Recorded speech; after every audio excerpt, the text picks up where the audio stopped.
Across the frozen forests of Canada and deep within the misty mountains of the American South, legends have been whispered for centuries.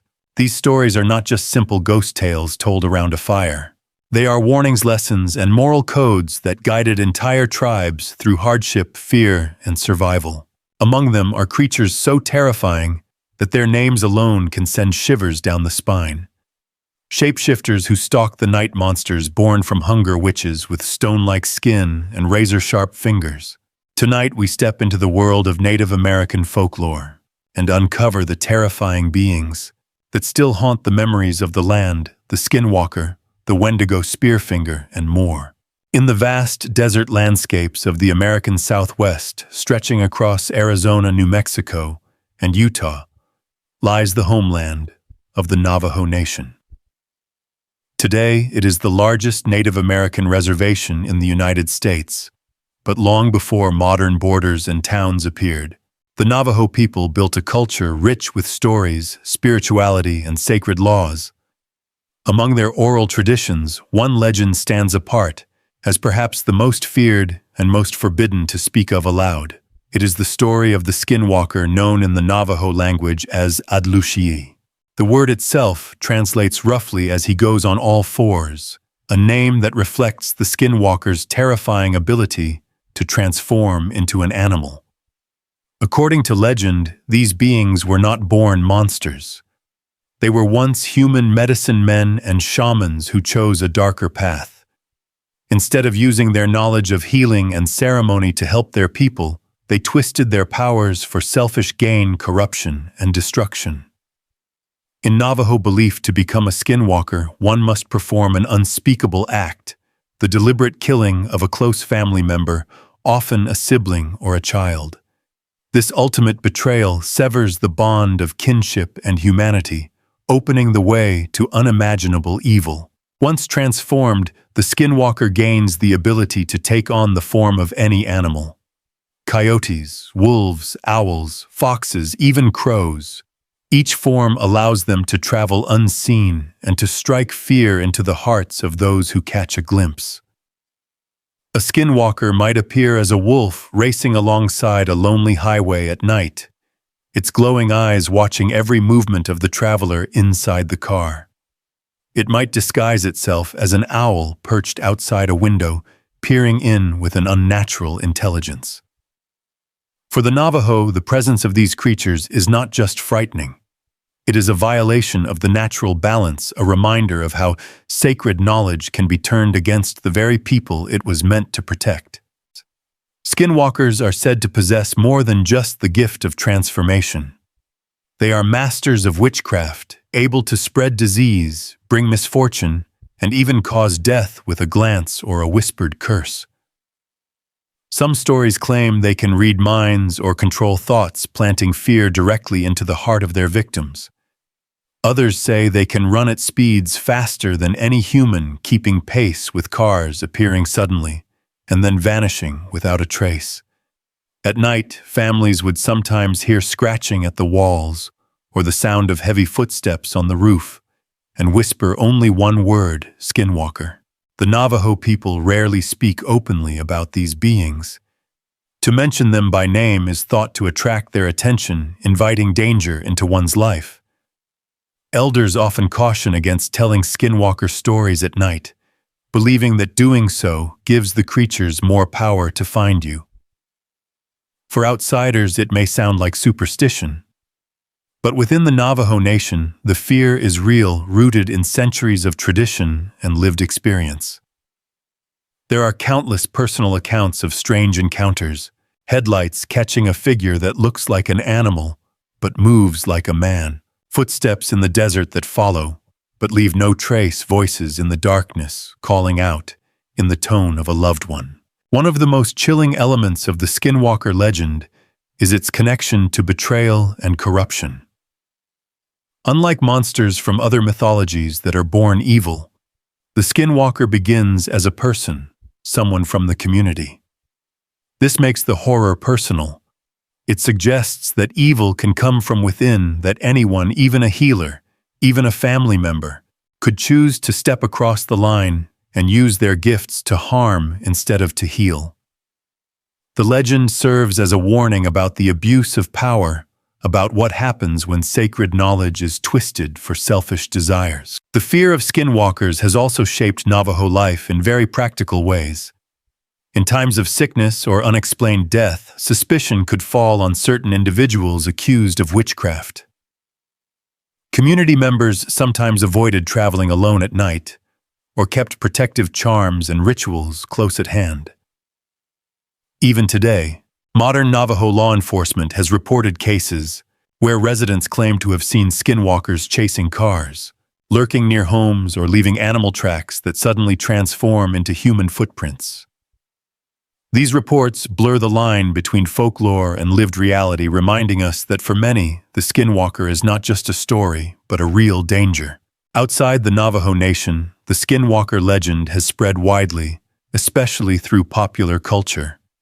Movies, television shows, and internet forums have sensationalized the story, often twisting it into something unrecognizable. But within Navajo culture, the legend remains sacred and serious. To many, the casual use of the skinwalker myth by outsiders is deeply offensive, reducing a spiritual warning into mere entertainment. It is important to remember that these are not just scary stories. They are cultural teachings shaped by generations, meant to protect and to warn. In the end, the story of the skinwalker reveals two truths. First, it shows the fear of the unknown, of creatures that move in the dark and wear the faces of animals. Second, and more importantly, it reflects the fear of betrayal. The idea that the greatest evil comes not from outside forces, but from within the community itself. A healer who turns to harm a family member, who breaks the sacred bond, these betrayals cut deeper than any monster's claws. That is why the skinwalker legend endures. It speaks not only of supernatural terror, but of human weakness, reminding the Navajo people and all of us that power, when abused, becomes the most dangerous curse of all. Yet the skinwalker was not the only figure that haunted Native imagination. If the Southwest gave birth to tales of shapeshifters, the frozen forests of the North carried a legend of a hunger so great it could never be filled. In the snowbound forests of the far North, where the winds cut like knives and winter nights stretch endlessly, a legend was born that still chills the imagination today. Among the Algonquian-speaking peoples of Canada and the northern United States, there is a tale of a creature that embodies both physical terror and spiritual corruption. Its name is Wendigo. To the Algonquian tribes, including the Cree, the Ojibwe, and the Innu, the Wendigo was not simply a monster of the wilderness. It was a symbol, a warning, and a mirror reflecting the darkest side of human nature. The Wendigo is often described as a spirit of hunger, a being created in times of famine and desperation. In the harsh winters of the northern forests, when food was scarce and survival seemed impossible, people feared the temptation of the unthinkable act, cannibalism. According to legend, when a person gave in to this forbidden act and consumed the flesh of another human being, their soul became corrupted and they transformed into a Wendigo. From that moment, the hunger would never end. The more they ate, the hungrier they became. The more they consumed, the larger and more monstrous their bodies grew, stretching their skin thin over protruding bones, their eyes burning with unnatural red light.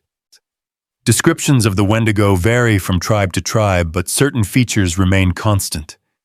It is gaunt, emaciated with a skeletal frame, its lips torn away or frozen against its teeth, and its breath visible in the icy air. Some traditions depict it as towering many times the height of a human, its body growing ever larger with every victim it devours. Others say it moves with unnatural speed, lurking just beyond the tree line, a shadow that stalks hunters and travelers in the dead of winter. What unites all accounts is the sense of insatiable hunger, an appetite that can never be satisfied. The Wendigo is not merely a creature of physical terror. it also represents spiritual decay. In Algonquian belief, the Wendigo embodies greed, selfishness, and the breakdown of community. To eat another human is to break the most sacred of all taboos, to turn against one's own people in the darkest hour. In this way, the Wendigo is more than a monster. It is a lesson. It warns that unchecked hunger, whether for food, wealth, or power, destroys not only the individual but also the community. In the endless appetite of the Wendigo people saw the dangers of allowing greed to rule their lives. There are countless stories passed down over generations. Some tell of hunters lost in blizzards who were later found transformed, their eyes empty, their bodies twisted, their hearts consumed by a hunger that no amount of meat could fill. Others speak of the Wendigo's voice calling out in the wilderness, imitating the cry of a lost child or a loved one to lure people deeper into the woods. Once the victim was alone and defenseless, the Wendigo would strike. The stories vary, but the fear remains constant. For the Algonquian people, the Wendigo was not a distant myth. It was a very real presence blamed for disappearances, sudden deaths, and the eerie silence that sometimes falls over the forest. During times of famine, accusations of Wendigo possession were taken seriously. A person who showed unusual greed, violent behavior, or cannibalistic tendencies might be feared as someone falling under the influence of the Wendigo spirit. In some documented cases, shamans performed rituals to drive out the evil. But when those rituals failed, the suspected Wendigo was sometimes executed both as a mercy to the person and as protection for the community. The legend of the Wendigo also served as a moral compass. It reminded people of the importance of sharing food, of supporting one another, and of resisting the temptation to put oneself above the group. In the harsh climate of the North, survival depended on cooperation. Greed and selfishness could kill just as surely as the cold. By telling stories of the Wendigo elders reinforced the values of generosity, restraint, and respect for the laws of the community. What makes the Wendigo so enduring is that it speaks to more than just physical hunger. It reflects an eternal human fear, the fear of losing control to our own desires. The idea that a person could become so consumed by need or greed that they are no longer human is a powerful metaphor. In this way, the Wendigo continues to resonate even in modern times. Some writers describe the Wendigo as a symbol of consumerism, of the endless drive to acquire more while never being satisfied. Others see it as a cautionary tale about addiction power or the destruction of the natural world through overconsumption.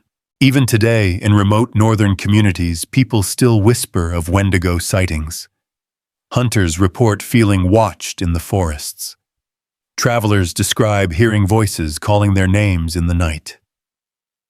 Whether these are true encounters or echoes of ancient fear, the Wendigo legend remains alive. Its power comes not from its physical form, but from what it represents. At its core, the Wendigo is a reminder of the line between survival and savagery, between humanity and monstrosity. It asks a haunting question: what would you do if faced with starvation? Would you hold fast to the sacred bonds of community, or would you betray them for a single mouthful of flesh? The Wendigo is the embodiment of that choice, the eternal hunger that punishes those who give in to greed. The story of the Wendigo continues to be told because it speaks not only to the Algonquian people, but to all of us. It warns of the dangers of excess, of the endless hunger that lives inside human nature. And as long as people fear the cold, the dark, and the temptation of desire, the Wendigo will walk beside them, a shadow in the snow, forever hungry, forever waiting. While the Wendigo warned against greed and hunger, other stories revealed dangers hidden in more familiar forms. In the Smoky Mountains of the Cherokee, the terror did not prowl as a beast, but walked as an old woman with a finger sharper than steel. In the rolling mist of the Great Smoky Mountains, where the ridges rise like blue shadows and rivers carve deep valleys through the forest. The Cherokee people once told stories that were as much warnings as they were legends. Among these tales, none was more feared than the story of Spearfinger. Known in Cherokee as Utlanta, she was a figure both supernatural and monstrous, a reminder that danger could wear the shape of something familiar.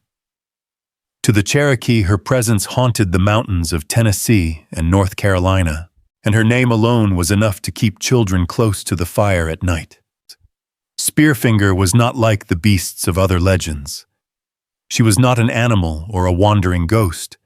She appeared as an old woman, her frame bent, her eyes sharp with cunning, her skin said to be as hard as stone.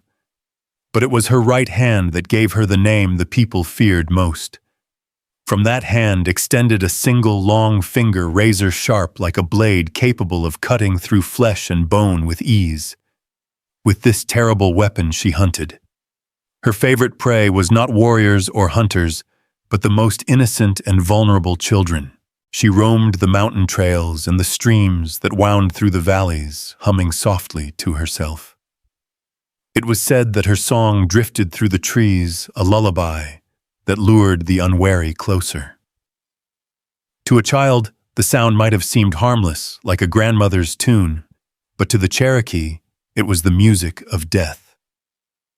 Spearfinger would appear to children who wandered too far from home or to families who left them unattended by the riverside.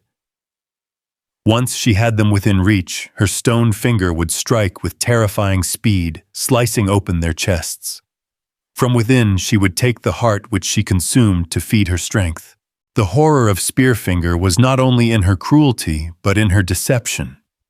Stories say that she could change her shape, disguising herself as a relative of the child, even appearing in the likeness of a beloved grandmother. Imagine the terror of a child running into the arms of someone they trust, only to feel the cold stone of her skin and the sudden stab of her finger as she tore away their life. In this way, the legend carried a lesson: even those who appear safe and familiar can hide deadly intentions. Spearfinger's appetite was endless. Each heart she devoured gave her power, yet her hunger was never satisfied. The Cherokee told of entire villages that lived in fear, warning their children not to wander into the woods alone. Families kept close watch, and when the haunting song of a woman's hum floated across the water, they would gather together, praying that Spearfinger would pass them by. The elders taught that her body was invulnerable. Spears, arrows, and knives could not pierce her stone skin. Warriors who faced her in battle found their weapons breaking against her body, leaving her unharmed and angrier than before. This made her not only terrifying, but seemingly unstoppable. She could walk directly into a village, take what she wanted, and leave without fear of injury. To the Cherokee, the fear was real and pressing. How could anyone defeat a monster made of stone? But legends often carry with them not only terror, but also the triumph of knowledge and unity. The story tells that one day the Cherokee gathered together to end Spearfinger's reign of fear. The men, women, and elders came to a council, bringing their wisdom and courage. They prepared a trap, digging a great pit, and covering it with branches and leaves, hoping to lure her in. When Spearfinger approached, the people taunted her, calling out, drawing her closer, until she fell into the pit. The warriors rushed forward, their arrows and spears raining down upon her. Yet, as before, her stone body resisted every strike. It seemed hopeless, but then, according to the tale, a small bird, a chickadee, appeared and landed near her hand. The people understood this as a sign. They realized that her heart was not hidden within her chest, like other humans, but lay concealed beneath the finger she used as a weapon. Gathering their strength, the warriors aimed their arrows at the base of her right hand. This time the strike was true. The arrow shattered the stone finger, piercing the hidden heart within. Spearfinger let out a scream that shook the mountains, and then, at last, she fell silent. The people rejoiced, for the terror of the Smoky Mountains had been defeated. Yet the story did not end simply as a tale of victory. It became a reminder of the values the Cherokee held dear. It taught that even the most terrifying evil has a weakness, that unity and wisdom can overcome strength and cruelty. It warned children to stay close to their families and to be wary of strangers, no matter how kind they may seem. And it reminded the community that when faced with fear, it is only through cooperation that survival can be achieved. Even today, the story of Spearfinger lingers in the mountains. Hikers in the Great Smoky Mountains speak of feeling watched, of hearing strange humming carried on the wind. For those who know the legend, the song is more than just imagination. It is the echo of a story told for centuries, a story that once protected children and bound a community together in the face of fear. In the end, Spearfinger is more than a monster of Cherokee folklore. She is a symbol of deception, of danger that hides in the guise of safety. She represents the threats that come not from the wilderness alone, but from misplaced trust, from failing to heed the warnings of elders. And her story endures because it resonates with the deepest human fears: the fear of betrayal, the fear of being hunted, and the fear of losing what is most precious, the heart itself. The Cherokee story of Spearfinger shows how evil can wear a human face. But among the Navajo, there was another kind of terror, one without face or form, a spirit that invaded not from outside but from within. Among the many stories told by the Navajo people, there is one that carries a unique kind of dread. It is not the fear of a monster that prowls in the night, or a witch who hides in the wilderness. Instead, it is the fear of something unseen, something that slips silently from the spirit world into the human body, stealing control and twisting the very essence of life. This is the legend of the Chey. The Navajo word Chey refers to a ghost, a malevolent spirit that clings to the living. In English, it is often called the Chey, a being dreaded for its ability to possess. Unlike other spirits that haunt the land or the darkness, the Chey invades the body. To encounter it physically, even in the briefest touch, was to risk losing yourself completely. The stories say that once the Chey attaches itself to you, it takes more than your health or your sanity. It takes your will. Those who fall under the grip of a Chey are said to lose their minds, babbling incoherently, unable to recognize even their closest family. Soon after, death often follows, not as a peaceful end, but as a collapse of spirit. To the Navajo, this was one of the greatest terrors imaginable. It was not the fear of being killed by a predator or struck down in battle, but the fear of being hollowed out, consumed from within until nothing human remained. The danger of the Chey is reflected in the warnings of the elders. They say that spirits cling to places where violence or tragedy has occurred. Burial grounds, abandoned homes, or the sites of sudden death are especially dangerous. At such places, the Chey lingers, waiting for a chance to attach itself to the living. Travelers were warned not to wander too close, and families performed ceremonies to cleanse those who might have been exposed. In this way, the legend served as both a spiritual belief and a practical rule: avoid places of danger, avoid tempting fate. Accounts of encounters with the Chey often describe an unsettling atmosphere. People speak of sudden chills, of hearing whispers that no one else can hear, of feeling a presence pressing down on the chest at night. In some tales, the victim begins to act strangely, withdrawing from family, refusing food, or staring for hours at nothing. Soon after, they may grow violent or fall into despair. The family, recognizing the signs, would call for a medicine man to perform ceremonies of protection and cleansing. But not all were saved. The Chey was said to be relentless once it had chosen its victim. One of the most frightening aspects of this spirit is that it cannot always be seen. Unlike the Skinwalker or Spearfinger, there is no monstrous shape, no physical body to fight against. Its attack is silent and invisible, and so it blurs the line between illness of the body and attack of the spirit. This uncertainty made it all the more terrifying. Was a loved one's sudden madness caused by sickness, or had the Chey already taken hold of their soul?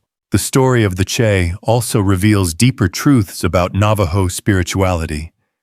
For the Navajo, health is not only a matter of the body, but of balance. Harmony between the individual, the community, and the natural and spiritual world is essential for life. The Chey represents a breaking of that harmony.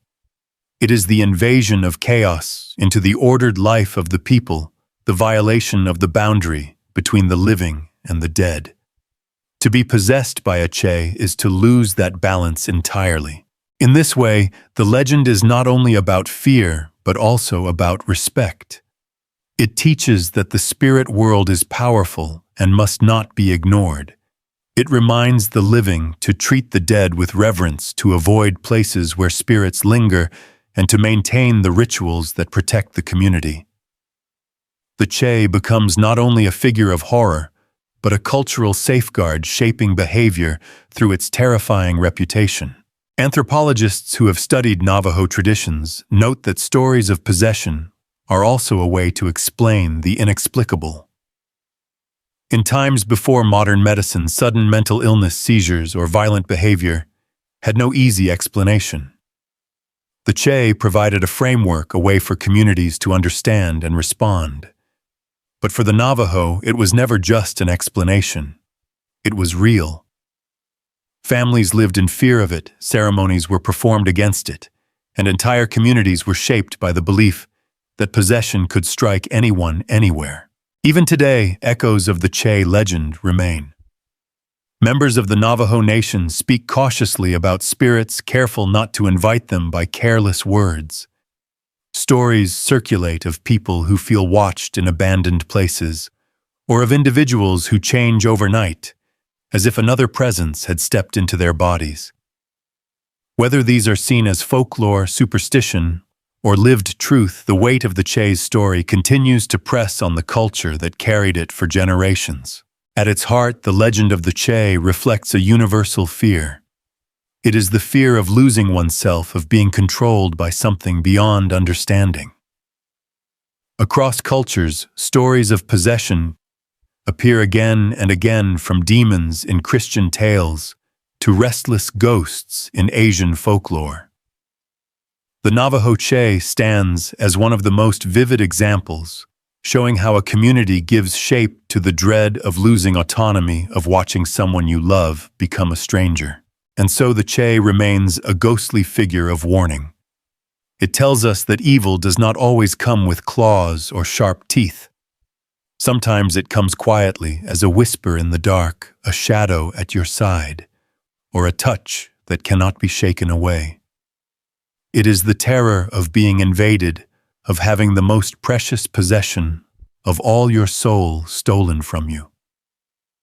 For the Navajo, that terror was real, and the legend endures because it speaks to something that every human being fears.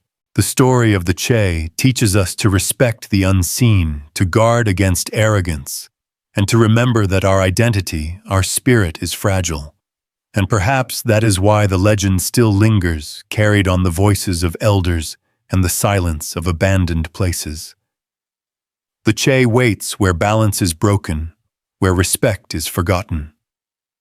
It waits unseen, a reminder that sometimes the most dangerous enemy is the one that enters not from outside but from within.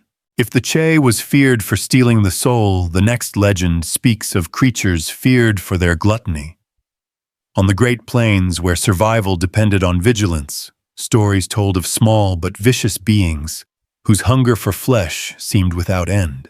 On the vast grasslands of North America, where the horizon stretches endlessly and the winds sweep through tall grasses like waves across the ocean, the tribes of the Great Plains carried stories of many dangers. Some dangers were natural, like sudden storms or stampeding herds of buffalo. Others were human, in the form of rival warriors or strangers from distant lands.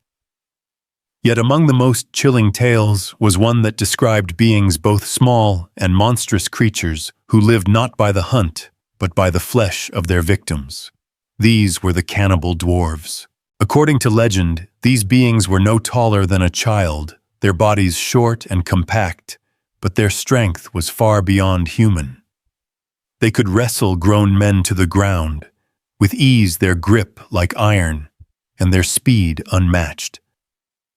Their small stature gave them an appearance that might seem harmless at first, but the stories make it clear these creatures were not to be underestimated. Their hunger was their defining trait, a hunger not for grain or game but for human flesh. The Cannibal Dwarves were said to roam the plains in groups, striking without warning. They attacked travelers, hunters, or even entire villages, consuming more than their bodies could ever hope to hold. This gluttony set them apart from ordinary predators. Whereas wolves or bears killed only what they needed, the Cannibal Dwarves were described as killing far more than they could eat, leaving behind carnage as evidence of their cruelty. In some versions of the stories, they were so greedy that they would kill for sport, delighting in the fear they spread as much as in the meals they devoured. Some legends add an even more terrifying ability. It was said that the Cannibal Dwarves could vanish from sight, slipping into invisibility at will. This made them almost impossible to defend against. A traveler could be walking the plains, feeling alone beneath the endless sky, only to be struck suddenly by an unseen hand, dragged down, and consumed by creatures no one else could see. This power of invisibility gave them an almost supernatural edge, turning them from mere monsters into spirits of fear that haunted the imagination of the plains tribes. Despite their size, they were considered nearly impossible to kill. Their bodies were said to be tough, their endurance inhuman. Warriors who fought them found themselves overwhelmed, as if battling not small beings, but forces of nature concentrated into childlike forms. Yet the stories do not all end in despair. Across the Great Plains, traditions speak of times when entire tribes came together to confront these flesh-eaters. It took cooperation, strategy, and immense bravery to overcome them, but by uniting the people, were said to have driven the Cannibal Dwarves back, breaking their power and protecting their communities. The battles with these creatures became legendary in themselves. Some tell of warriors laying traps, luring the Cannibal Dwarves into ambushes or using fire to drive them out of hiding. Others speak of the spirits of the land, helping the people, granting them strength or guidance to defeat their enemies. These victories, rare and hard-won, were celebrated as proof that even the most terrifying evil could be overcome by courage and unity. The role of the Cannibal Dwarves in folklore was not merely to terrify. They served as warnings.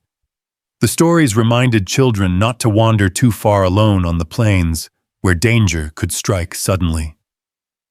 They taught adults the importance of vigilance, of being ready to defend the community against threats, both human and supernatural. Most of all, they emphasized the value of solidarity. No single warrior could defeat such monsters. Only together could the people survive. In this way, the Cannibal Dwarves embodied more than fear. They represented chaos, greed, and destruction, but also the strength of community in resisting such forces. Their endless hunger mirrored the dangers of selfishness and excess, just as their invisibility reflected the unseen threats that could emerge at any time. The legends turned these dangers into stories that shaped behavior, teaching caution, discipline, and unity.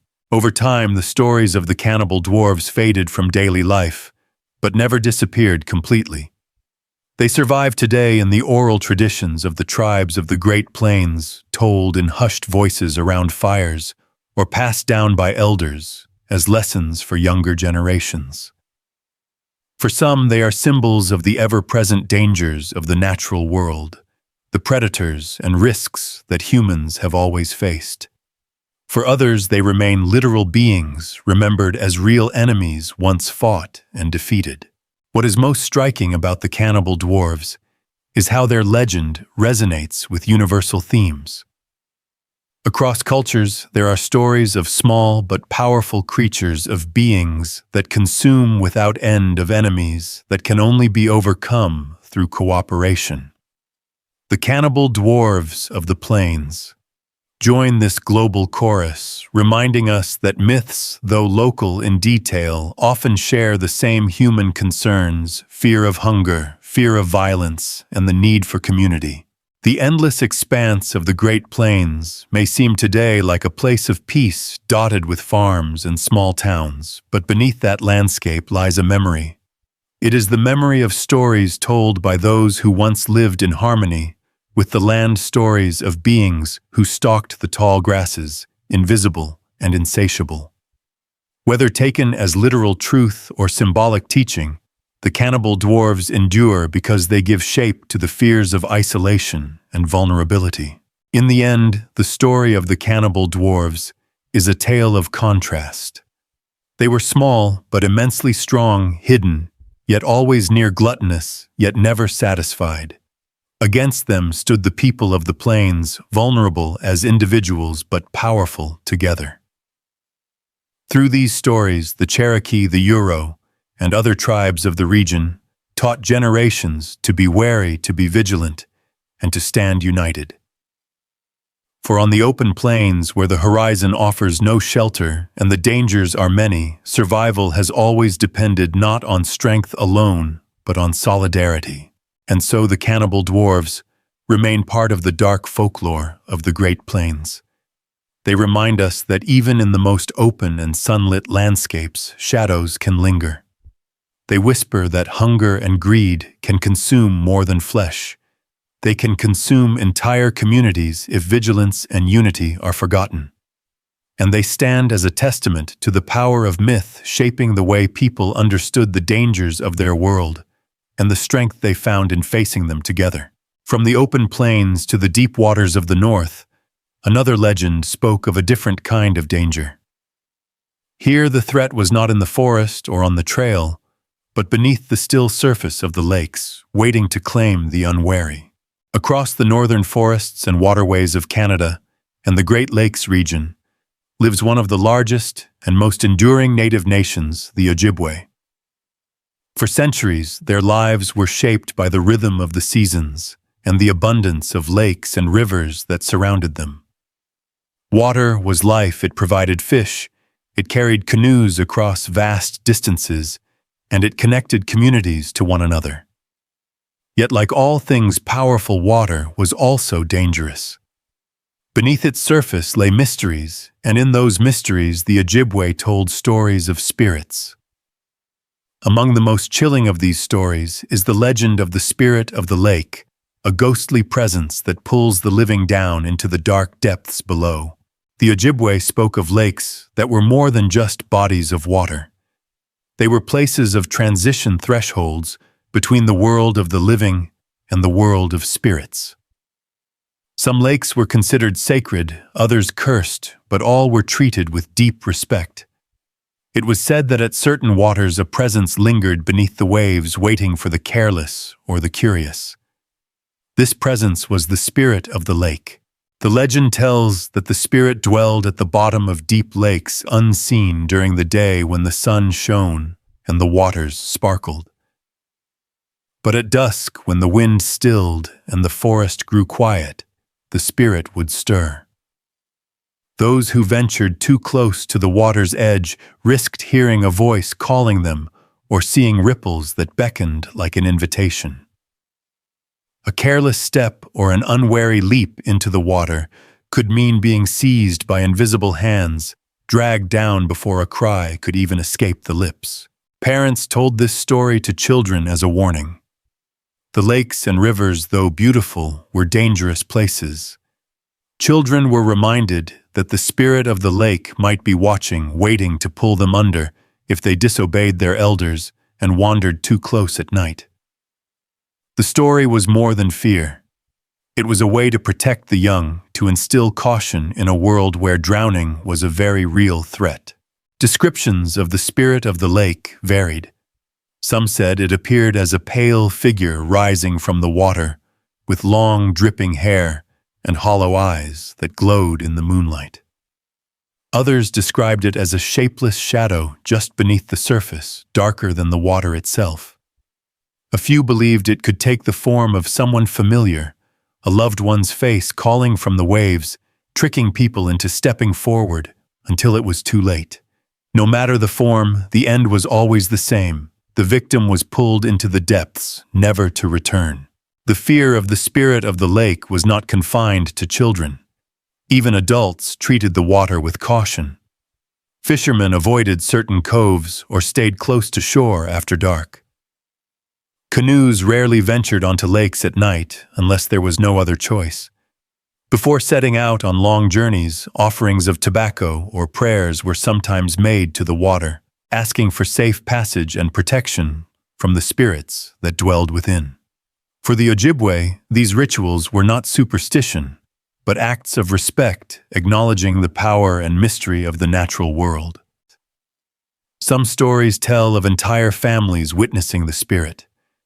On calm evenings when the moonlight lay silver across the water, ripples would rise suddenly in the middle of the lake. A figure would emerge, tall and thin arms outstretched, before sinking back into silence. The people on shore would rush away fearful that even watching too long might draw the spirit's gaze.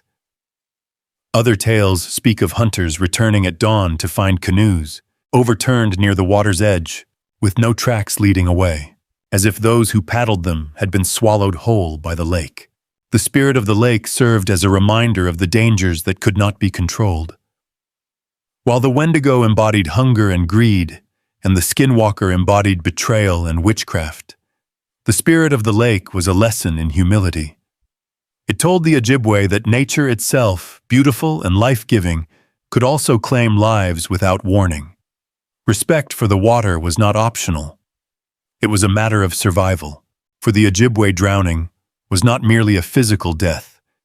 It was a spiritual disruption. To die in the water was to risk the soul wandering trapped between worlds, unable to find rest. The spirit of the lake was sometimes seen as both cause and consequence of this disruption, a restless soul pulling others to share in its fate. By telling the story, communities reminded one another to guard against not only physical danger, but spiritual imbalance. In the modern age, when boats are powered by engines and children swim in designated areas, the legend still lingers. Some Ojibwe families continue to tell their children not to go near lakes after dark, warning that the spirit still waits for the disobedient. Campers in the Great Lakes region sometimes whisper of strange sounds at night, the splash of something moving when the water should be calm, or the sight of a pale face just beneath the surface. Whether these are imagination accidents or true encounters, the legend keeps its hold on the land. The spirit of the lake is part of a wider pattern of stories across native cultures. In many traditions, water spirits appear as warnings, guardians, or predators reminding people of the risks of the natural world. But in the Ojibwe, telling this spirit carries a particular weight, for the lakes and rivers were the arteries of their homeland, as necessary as the blood in the body. To disrespect the water was to invite not only physical peril, but spiritual punishment. In the end, the spirit of the lake is less about a single ghostly figure and more about the relationship between people and the natural world. It embodies the idea that life and death are intertwined, that beauty and danger exist side by side. It teaches that survival requires not only courage but humility, the willingness to acknowledge forces greater than oneself. For the Ojibwe, that humility was essential, for it meant the difference between life on the water and death beneath it. And so the story continues, passed from parent to child, whispered by campfires and carried on the breeze that moves across the lakes at night. The spirit of the lake still waits in the silence, a ghostly reminder that the world is not ours to command, but ours to respect. For those who forget, the water is deep, the shadows are long, and the hands of the spirit are always reaching upward from the darkness below. These frightening legends were never meant to scare children alone. They carried wisdom, moral codes, and a deep respect for nature. For Native peoples of America, these supernatural beings served as constant reminders that greed, selfishness, and disregard for the natural world always lead to destruction. Do you believe these beings were real, or were they warnings woven into stories to guide generations? Share your thoughts in the comments below. And if you enjoyed this video, don't forget to like, share, and subscribe so we can continue exploring more mysteries of culture and history together.